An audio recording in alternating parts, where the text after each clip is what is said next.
Alright people, welcome back to another episode of the Kill Chain series. Today we are going to take a look at command and control. So we are coming to an end of this walkthrough, and I expect this to be a pretty, it's not the biggest topic we have, because I've found two sources by preparing a little bit for this video, and they appear to be pretty good, so we will take a look at those. But first, let's copy our little title page. There we go. So today we have the 22nd. So we managed so far to record one video every day. Okay, but before we do that, let's copy the command and control logo.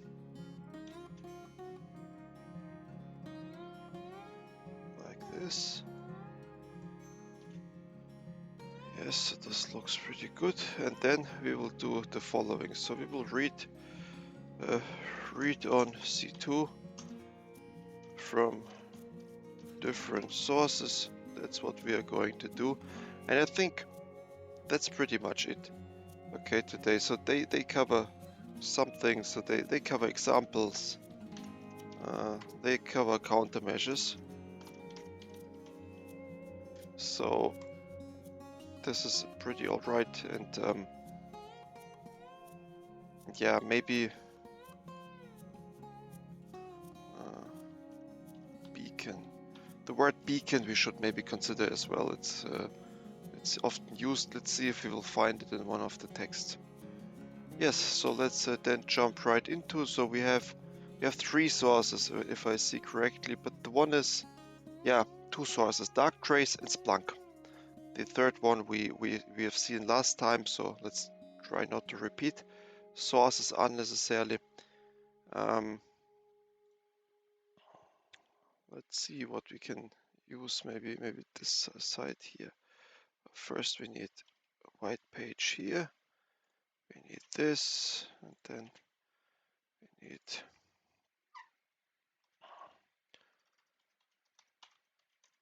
Darktrace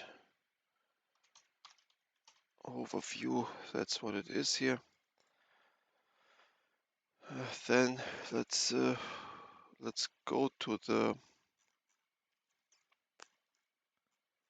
where is installation critique. Where do we have? Here's command and control. A very wow. Didn't I see more text to that? That's a little bit underwhelming. Just one sentence. Let me check out if I find something else. Action. Oh, here. So it was just a summary in the end, but they have a bigger chunk of text too. So then we need this right here. We put the source right there this time, like this. And we're going to just read together a little bit. Let's grab one of those yellow markers too. Also, let's remove yellow markers whenever we don't use them. It's a bad habit to have those floating around for no reason. But okay, so is this at the front? Yes. Okay. Then let's see what Darktrace, and also Darktrace is a provider for cybersecurity solutions, so they have quite the idea about cybersecurity topics. Some of their products might be detecting that kind of stuff that we're looking here. So let's see. Utilize network monitoring and behavior analysis, but to identify unusual communication patterns. And slowly we get the idea that this word unusual is very usual in the context of catching cybersecurity aspects. So unusual is again here. We had that word oftentimes. If you know what communication should take place in your company, you can just see you can just look at all the other communications that shouldn't take place, and you will catch command and control. Easy said, it's not easy done because you have so many employees in bigger companies that your own employees are doing unusual things, and that's what makes the whole detection so difficult. But okay, then they say firewall or DNS traffic can also be used to block unwanted connections. Yes, that's correct. Okay, so your DNS server can does not have to provide the IP address for every website that is requested.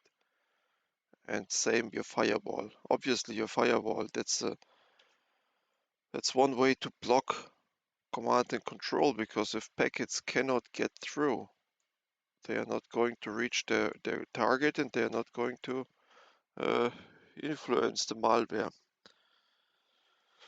Okay, I think it's worth talking a little bit in general what command and control is. So, as an owner of a computer virus, you installed everything, you went through the steps. Now you want a remote control.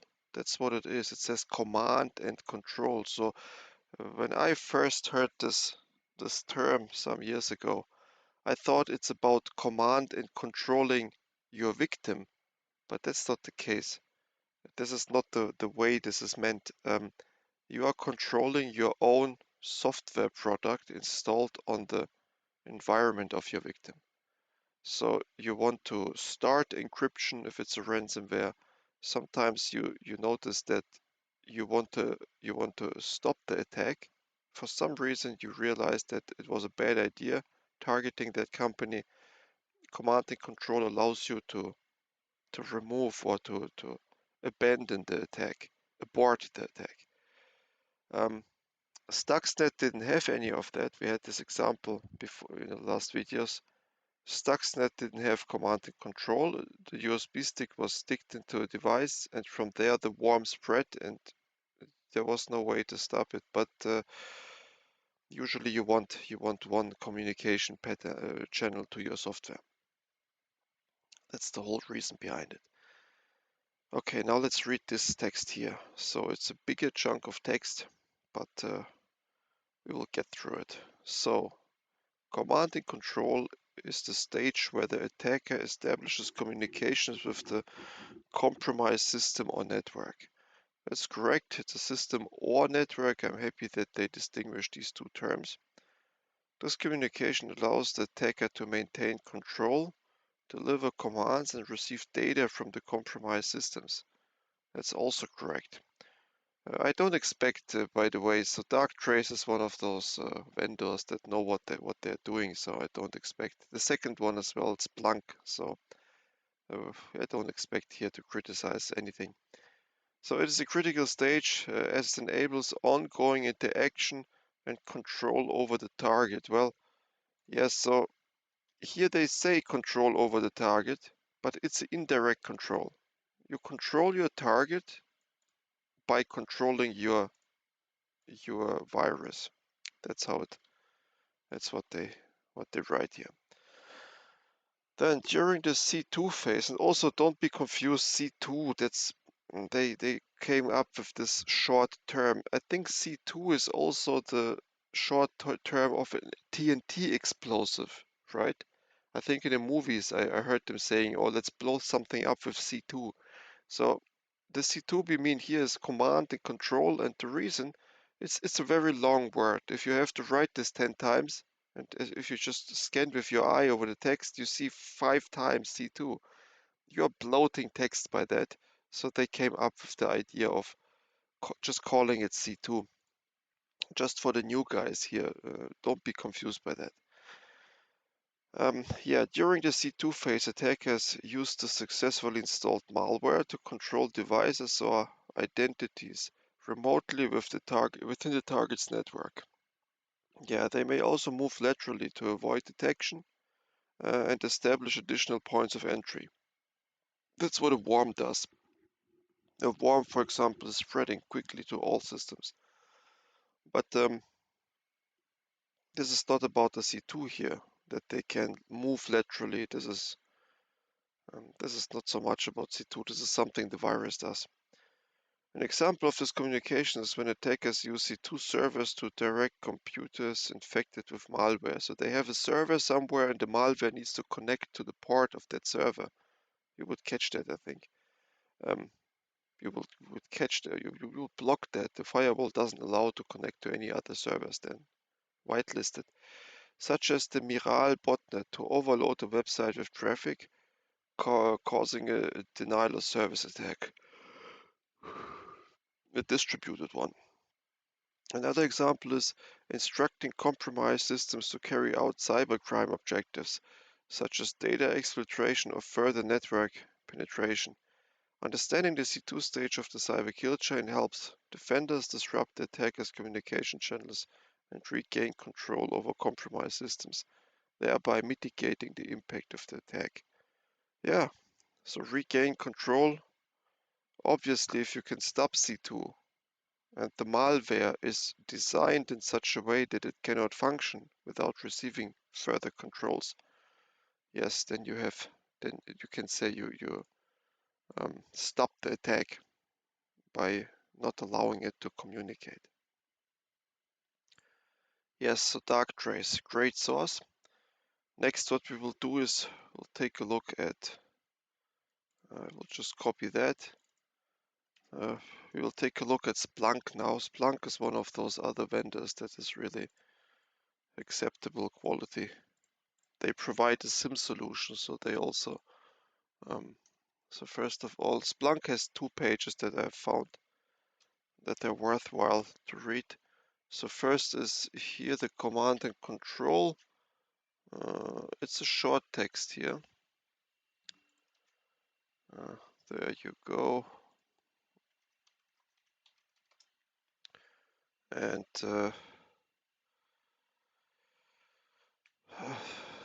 wait a minute. So we are reading a lot, so let's put this here just for fun. So Splunk, then we have here command and control a short text.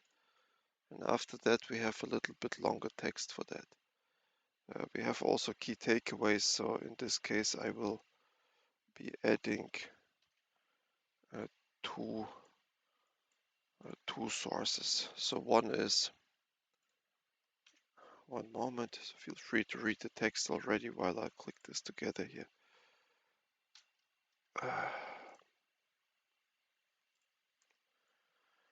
Yeah, so these are the 2 sources, and here we have key takeaways from the second source. I like when people are summarizing things.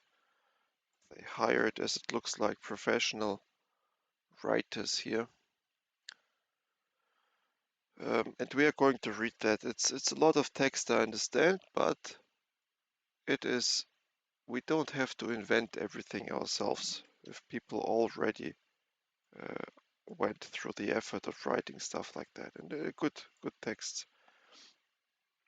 Okay, so this is the first copy stuff. So let me see. Yeah, it's quite a lot. We will go through that. I think it's worthwhile. This might be a good also start into our habit of just reading texts. Okay, so we will be reading a lot of standards. We will be just reading texts, not inventing, not coming up with own ideas. Before we start, I want to point one thing out. So there is a big mistake that people do in the cybersecurity work is when they get a task, and it doesn't matter what task it is, it's creating a concept, let's say, or writing an analysis on something. What people fail to do is thoroughly research what is already out there. And especially as a younger consultant or a younger person in the cybersecurity workspace, I thought I cannot simply take information that I easily find on Google and use that because it needs to be original and I cannot get away with a low effort solution to a problem. But you can get away with a low effort solution. Take whatever you see on Google or not AI, but that's what people do today as well. But first, if you found a good source, this is already 80% of the work done. Just knowing that that source exists. And that's what we do today. So we found that Splunk page, which is pretty valuable. I don't see from what year it is, but it's not necessarily very. We will see maybe a stamp somewhere, but timestamp. But finding a page like this and reading through it, that's already more value than you can create by using your own creativity. Um, that's what I always ask my colleagues when they present me some work. I ask them, did you invent this yourself or is there a good source for that? And whenever they say, oh, we wrote it ourselves, at first it sounds like a compliment. Oh, I wrote it myself, original work. But no, please research some proper sources. And what I then do with them together, I find sources, show them to them, and then they see, okay, so would have been easier to have that source maybe to begin with. Um, I got into the habit of whenever I talk about objectives with my team, the first thing I do, I together with them go on the look for sources because it's annoying if I can find something in 5 minutes and they don't and they start without it. Then 2 weeks after that or so, I find that source. It's a waste of time then a little bit. But yeah, so that's the point. Don't invent things yourself. If you find a page like this, use it, and that's what we do here. All right, what do we have? Key takeaways. So C2 is a crucial component of cyber attacks, enabling adversaries to remotely manage compromised systems and orchestrate malicious activities using centralized or decentralized infrastructure. Yeah, centralized or decentralized, that's an interesting word here. Order to front. So maybe we will see some examples in these texts, but so there has been malware that used Twitter as a command and control channel. So the virus, they or the malware had a line of code in it, which pointed to a specific Twitter account. I think they used multiple ones as a backup. And whenever that Twitter account, who had no follower, it had no visibility whatsoever, but it did posts, and these posts simply contained commands for the malware, hidden commands. It was posting the number one, number two, number three, and based on the number of the post, the malware was regularly checking, maybe once a day, and when it picked up a post, it started its procedures. So yeah, Twitter can be such a system. And centralized and decentralized, let me think what that even means. So decentralized, it's usually you have multiple points. I would call Twitter a rather decentralized approach. I don't know. Decentralized infrastructure because you can use any social media like that. This would be, I think, decentralized. Centralized means you have one server. So one server with an IP address with an open port and the virus, your malware tries to connect there. This would be the classic, but this is, yeah, it says obfuscated channel here as well. So they leverage stealthy obfuscated channels. So, yeah, so malware used in the past, they don't use protocols the way they are intended to be used. So there are all of these different protocols, HTTPS and SMB and whatever, all kind SSH, but you can use these protocols. You can hide messages in there to do command and control. I myself don't know how to do that. It's very complicated, I believe, to program stuff like that. But the cyber criminals, they performed this in the past. Okay, then modern C2 communication. Evade traditional detection by hiding within legitimate traffic. Yeah, so that would be legitimate traffic if you use DNS or something, a protocol that nobody would expect to be malicious, and you transmit other data there. Using techniques like encryption protocol. This is protocol mimicry, what I just mentioned, by the way. Using a protocol, it looks like SSH, but it's just transmitting commands, other commands. Encryption is a thing. Yes, you can encrypt your traffic. Obviously, your malware has a encryption key, and you yourself have that key as well, so you can encrypt all traffic that is going. Fast flux domains. Fast flux, I don't know what that means, but probably it's just fast changing. Making behavioral anomaly monitoring essential. Yes, again, anomaly detection by looking at the behavior. Then you have effective defense against C2 threats, requires end-to-end telemetry collection. That's a buzzword, unfortunately. This end-to-end stuff. Okay, don't fall for these buzzwords. There's no meaning to it, unfortunately. End-to-end, holistic, all of these words. Don't fall for that. What they try to say is collect as many logs as possible to fully see the incident. That's what they want to say here. But yeah, telemetry, um, collection, threat intelligence integration. That's also a buzzword, threat intelligence. It's nice to know threat intelligence, but usually you wouldn't find command and control, or would you? Well, threat intelligence can provide you a list of suspicious IP addresses that have been used for C2 in the past. If you find that, that's suspicious, yeah. Then advanced analytics, yeah, strong network segmentation. Yeah, so those are all defenses against C2. So if you have a segmented network, for example, then the malware needs to pass multiple firewalls before it gets to the internet. And the C2 happens from the internet. And yeah, so segmentation can help there. Passing multiple firewalls is either impossible or very difficult at least, because there need to be open ports, there need to be these open rules for certain communications there. And usually firewalls are closed. They only open up what is needed. Yeah. Then comprehensive endpoint visibility. That is antivirus or EDR system that has that also sends logs. Well rehearsed incident response playbooks. Obviously, you want incident response when you notice the attack, you want to react. Yeah, that's pretty good.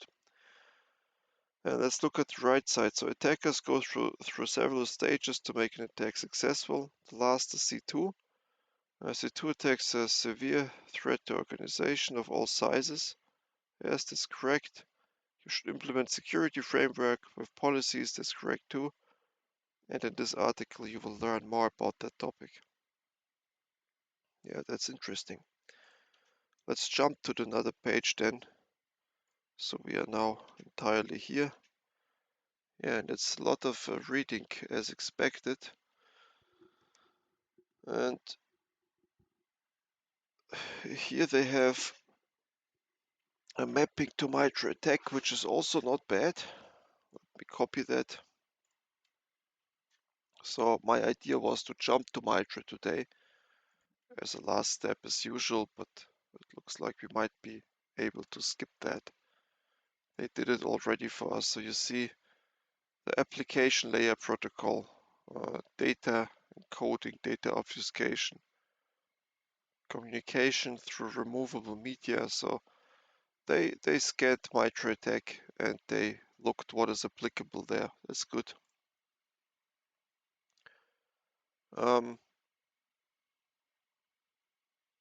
Let's read that text here too.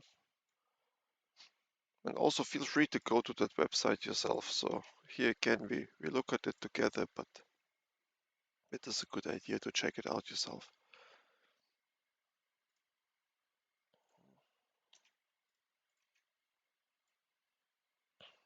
Okay, so this is in the back again. We need to bring it to front. No, we don't. Okay, so here, What is this? Highlight 16 ways attackers may compromise your C2 system. I click on that 16 ways link now and see if we can find something.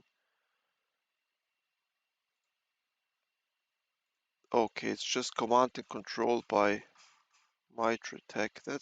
We will take a look at that maybe. Let's see. But yeah, so these are the different techniques that they can use. What is this? Once an adversary has compromised the C2 system, they can trigger the download of additional malware, so they can do all kinds of steal sensitive data, financial documents, passwords. Yes, this is what they can do. Suppose you don't have strong command and control. What? Suppose you don't have strong command and control. Interesting. In that case, your organization can suffer severe consequences like financial loss. I think the sentence might be wrong. You're not supposed to have strong command and control defense. This is what they mean. They forgot the word here. You can do this using a few best practices such as keeping software up to date, implement stuff using encryption, monitor network. Pro tip, you can use advanced technologies like AI and machine learning to identify the threats in real time. Yeah, so that's okay too. Um, then they have another page here on how C2 attacks work. I will put this a little bit smaller here. I think it should be okay. It's still big enough to read. And now we have space on the left side for additional text, and we go through that as well. There we go. So let's look at this, and also let's add another picture of a cat real quick. So here's one. Yeah, here's one. That's good. There we go. So we put it here.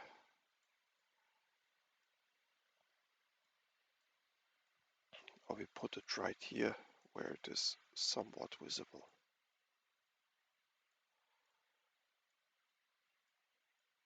There we go. So let's read the left side now. A C2 attack is a cyber attack that allows an attacker to take control of compromised machine and use it to carry out malicious activities. So I think there will be some repetitions because we know that already. So infected machine, and here's how a C2 attack is executed. That's 4 steps again. Gaining foothold for initial compromise. Adversaries will first establish a foothold on the target machine. So whatever it means, foothold, but yeah, so phishing, exploiting vulnerabilities. Okay, so they exploit vulnerabilities in the machine. And we had that in the exploit chapter. So this is what they do. One moment like this. Then establish the channel. They will attempt to install malware that grants them control over the machine. Yes. Executing command and maintaining persistence. The attackers will then build a communication line between infected machine and the server. They might remote access Trojan, rat. Well, that's unfortunate because remote rat, the word rat usually means remote access tool. We should not use other abbreviations with rat. But here they say it's a remote access Trojan. It's a bit confusing here. But it's correct obviously as well, so they want some command and control server and they might communicate to it. They might want to. And then initiating malicious activity.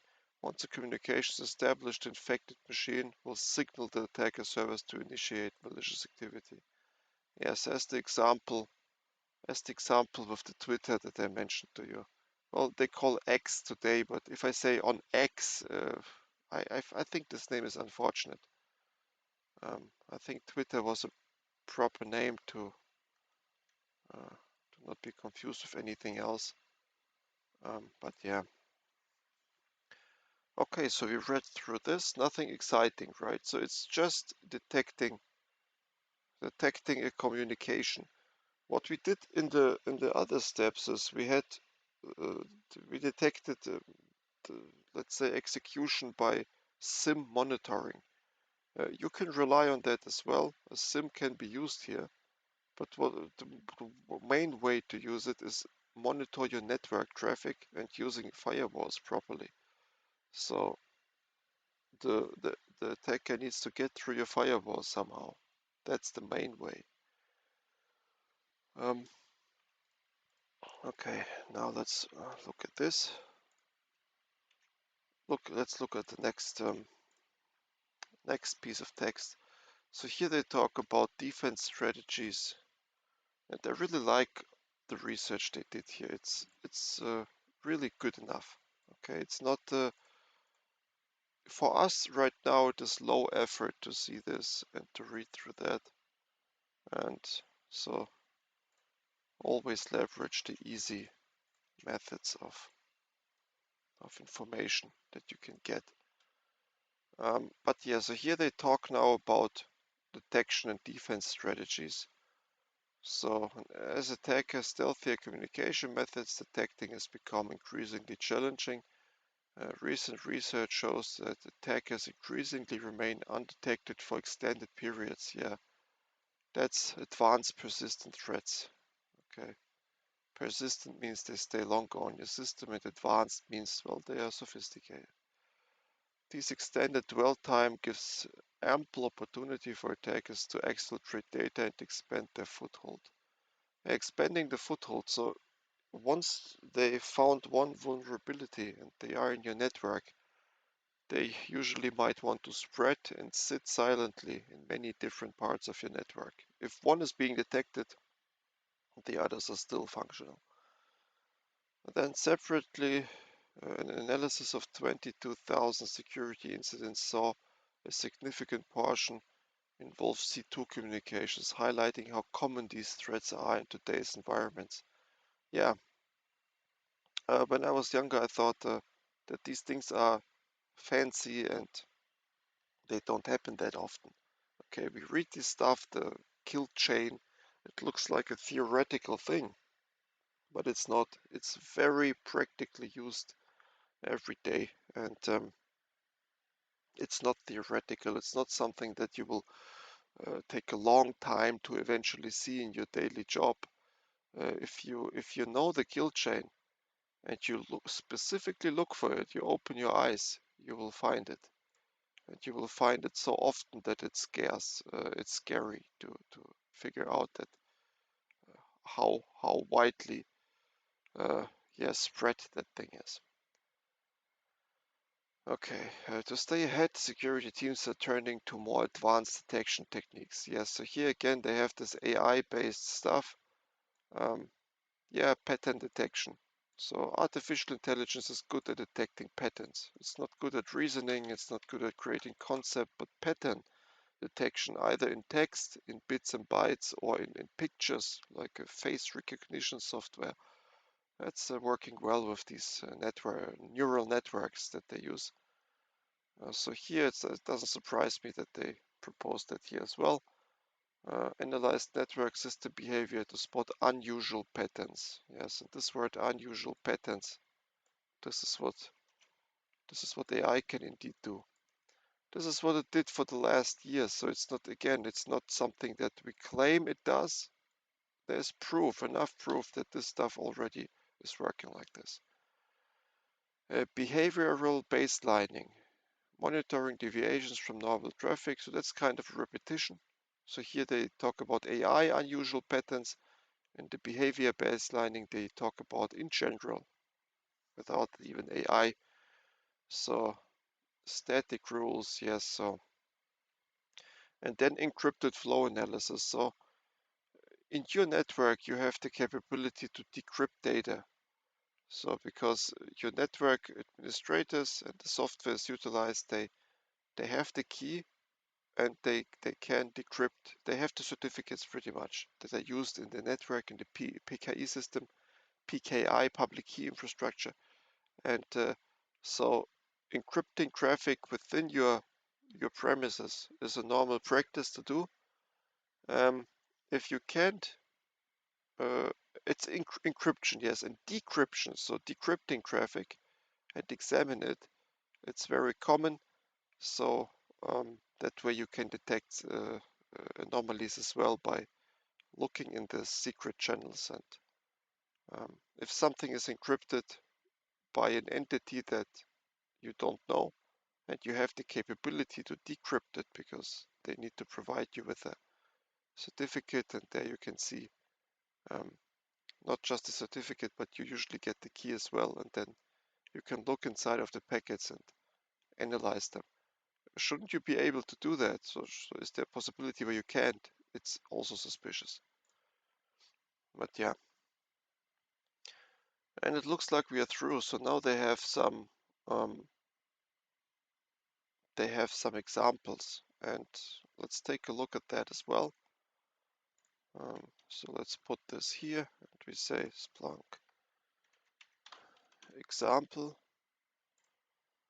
and one example is called Volt Typhoon. Okay, Volt Typhoon. It's here. Let's put it like this. Yeah, it's good. All right, so Volt Typhoon in 2023, so it's not too old. State-sponsored group, so those are the NSA, CIA, those, maybe not even American, who knows, Israeli Secret Service. Volt Typhoon initiated a campaign targeting US critical infrastructure. Okay, so it wasn't the NSA then. Utilizing LOTL techniques, and I'm glad that we use that buzzword LOTL. Do you remember from one of the last videos? I mentioned that I find that abbreviation funny, but it's called living off the land, and Splunk obviously using that word, and not even telling you what it means here. So you're supposed to go on Google. But after watching the series, you know what living off the land means. They exploited existing system tools to maintain persistence without deploying traditional malware. Yes, so return-oriented programming is the term here. This approach allowed them to evade detection by conventional security measures. Yeah, yeah, obviously, because the code utilized is already installed on the systems. It's used by not malicious software. So now malicious software is using just that code. So yes, it's difficult to detect. The activities were not limited to espionage, but also aimed at pre-positioning for potential disruptive actions. Yeah, pre-positioning means prepare everything you need to shut systems down, to cause trouble, and then wait for the command. CISA issued a joint advisory with international partners highlighting the group's tactics and urging organizations to strengthen their defense against such stealthy intrusions. And CISA is such a good source. Let me click on that link. I want to just give you, just for now, give you the logo of CISA. They are really recommended source for cybersecurity. So American Cyber Defense Agency, and CISA itself stands for Cybersecurity and Infrastructure. Yeah, Cybersecurity and Agency, and Infrastructure Security Agency. Yeah, this is what CISA stands for. Yeah, and what surprises me is that from the US you have MITRE is also a taxpayer-funded initiative, and they just provide content to the world, and CISA as well, the taxpayers' money, and they just provide that information free of charge for the rest of the world. So this is a in my eyes, a very honorable thing to do. Um, but of course, they're providing this to the hackers too, unwillingly. The hackers can read these links that as well. Yeah, so just be aware that. And I see they have a extensive way. Wow, I like that picture. We will take a look at this. So yeah, so this Volt Typhoon, and now I see that there is a very interesting picture, and we will take a look at that. First we copy this over here, or yeah, oh, that was not what I wanted. Like this, maybe this. Nope.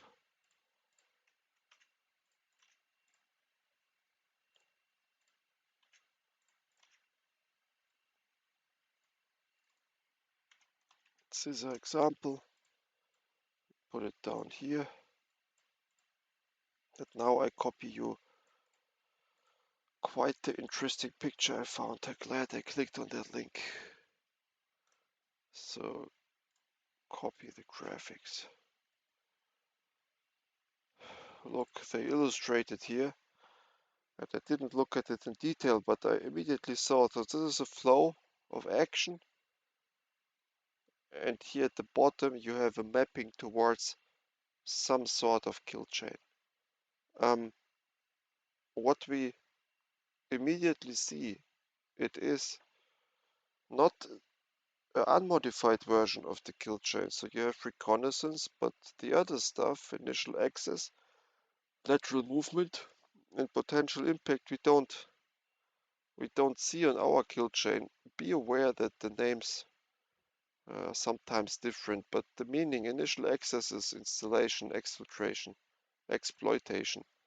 Lateral movement, that might be installation too, it might be command and control parts of it. And potential impact is action on objectives. But yeah, so this is an example they do here. It is typical Volt. Oh, I unfortunately forgot. This is the Volt example that we, oh, wait, so I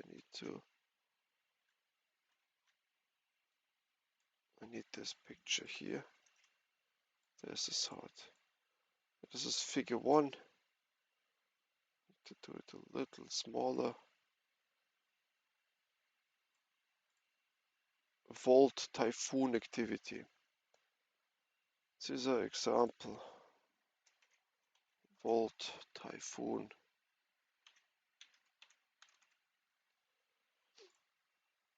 Yeah, so what do they do? Step one, reconnaissance against organizations, people, security, processes, and technology. Yes. Then they see something. Step two, exploit vulnerability for initial access.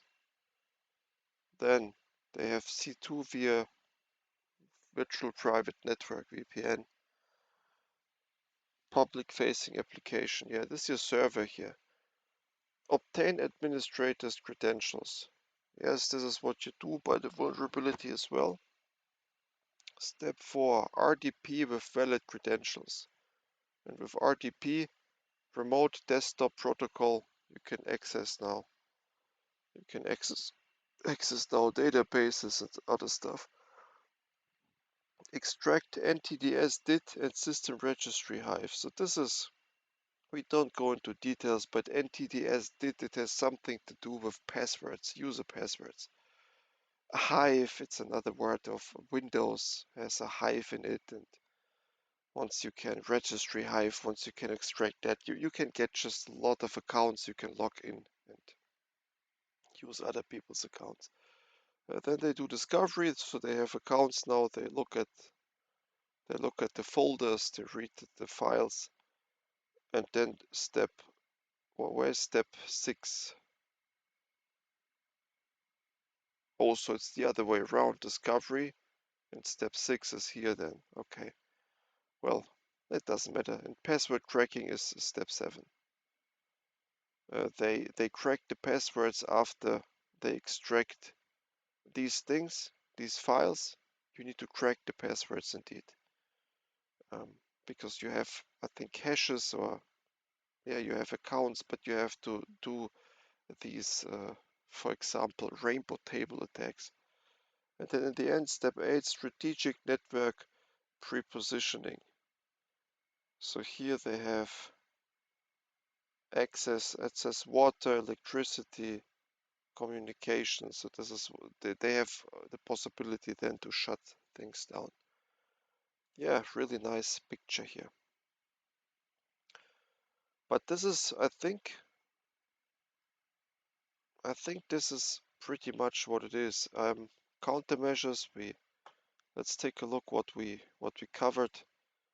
Examples. This typhoon one is enough. On Splunk there are multiple examples. And read on the sources. That's what we did too. Let me show you what a beacon. This beacon wording, and then we are through. So beacon is. Let me find the picture. It's often used. C2 beacon. I need a picture. This one is good enough.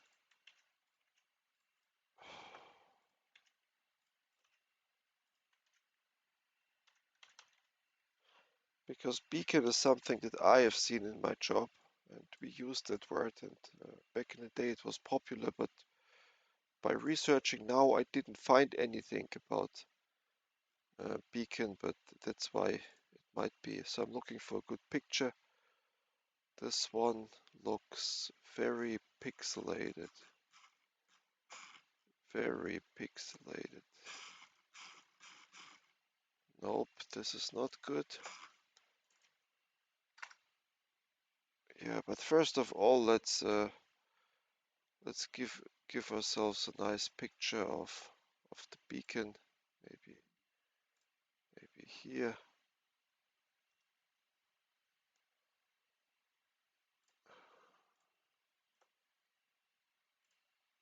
No. So sorry for taking this long, people. It says unsupported image type. Well, I know an image type that is supported. There we go. So that's a beacon, alright. So in the original sense for ships, this is what a beacon is, but we need beacon cyber security. And if we talk about, okay, so I don't know why the pictures are all so pixelated. Oh, there we go. There we go.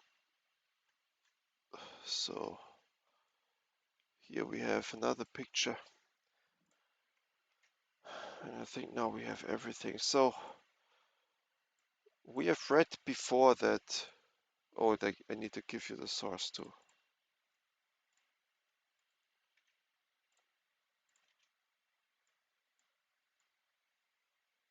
This is the source here, activecountermeasures.com, where I got the picture at least.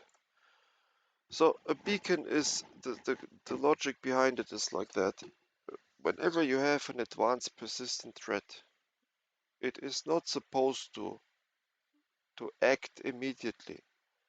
Sometimes it's valuable to just have that thread sitting on your target's network doing nothing. But how do you know that the software is still active? How do you know it still lives? Well, by letting it send you a message periodically, but not too often. You don't want to get caught.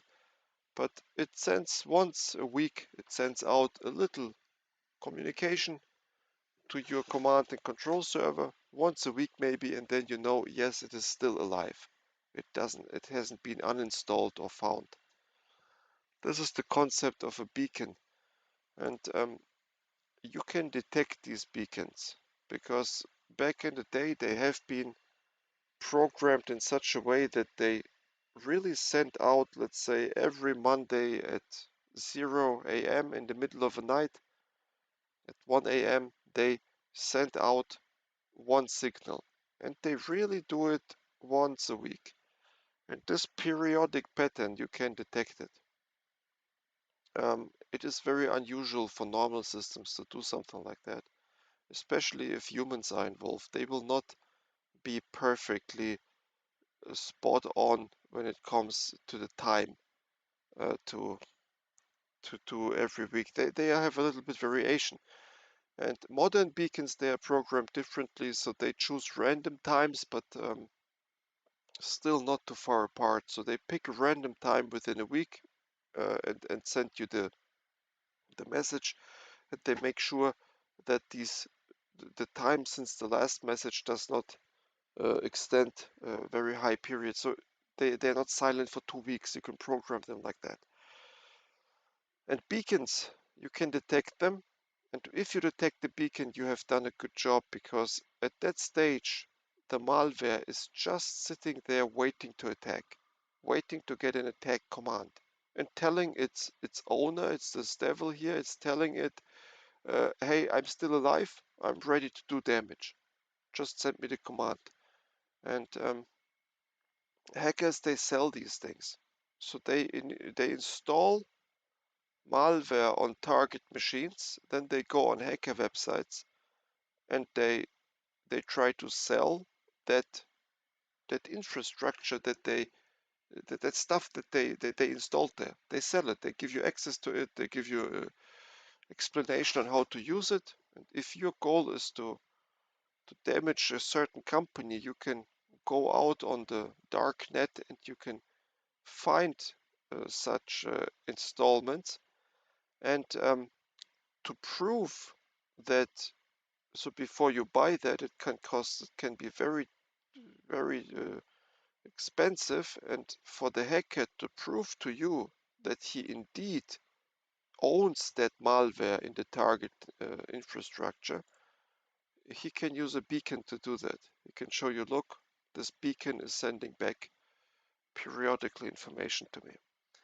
Be aware of that concept. So we have read through a lot of stuff today, and the video is now a little over 50 minutes, which is a good time, so let's not overextend this too much, but uh, keep an eye out for these beacons.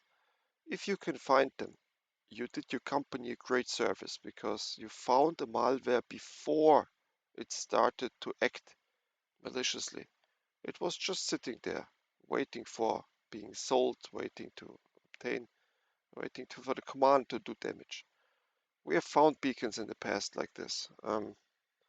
I have found beacons once by looking at the SIM and by just noticing strange servers sending commands to an unusual uh, IP address and unusual port.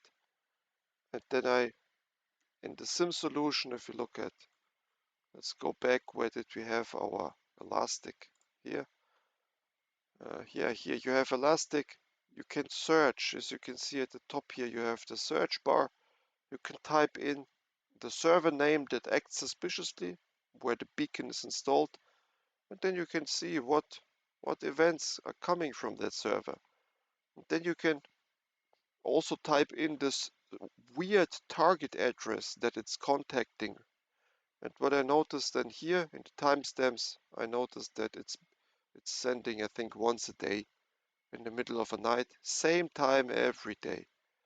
This is how we found the beacon. So we didn't know what it is or what it's even doing, but what the administrators did, they reinstalled the system. Okay, and after that the beacon was gone. So it's interesting. So I think we catch the malware there. I don't know what potential damage there was on that thing, but um, this was one occasion where my team found one. And you find these things by not being in a hurry, by the way. I pointed that out often, but in our team we had the practice in the SOC that one employee could spend the entire Friday hunting threats. So you would be free of daily duties, and we had a team in the SOC. It was the third level of defense, so in the third level we had also duties, but our team of 5 people, one of the 5 would have free on Friday, so roughly once a month per employee. And this was my Friday, and obviously don't want to just sit there do nothing. You could do that because you don't have duties and you can simply tell your team, oh, I didn't find anything. That's a lazy way to do it. So I was casually looking through the sim, through the logs, and just trying to find something that looks unusual. That's what you do. And I would have never found it on a busy day because I would have never looked. But if you know what a beacon is, if you know the characteristics of a beacon, you can find it. And it's very satisfying to find a beacon, I think. And here we have now, let me see.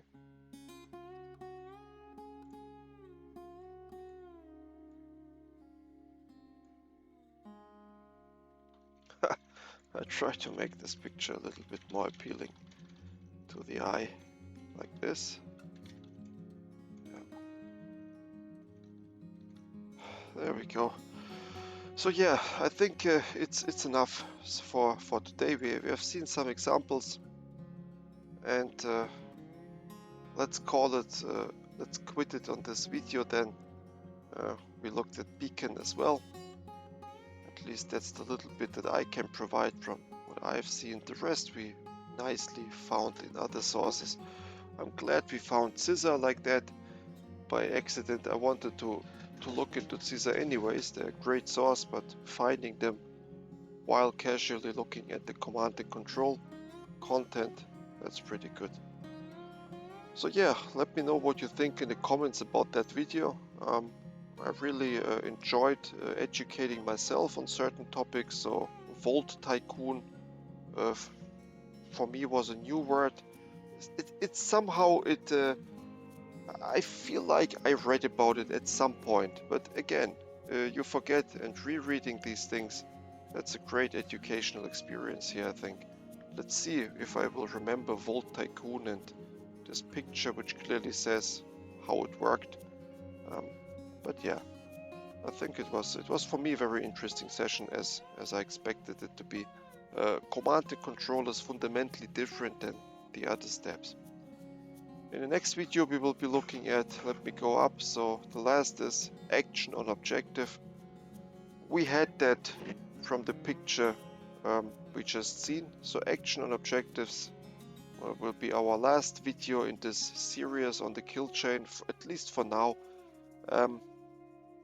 Not very technical, we will see what interesting stuff we can look at, but for now, thank you a lot for your time, for watching, and see you in the next video then. Goodbye.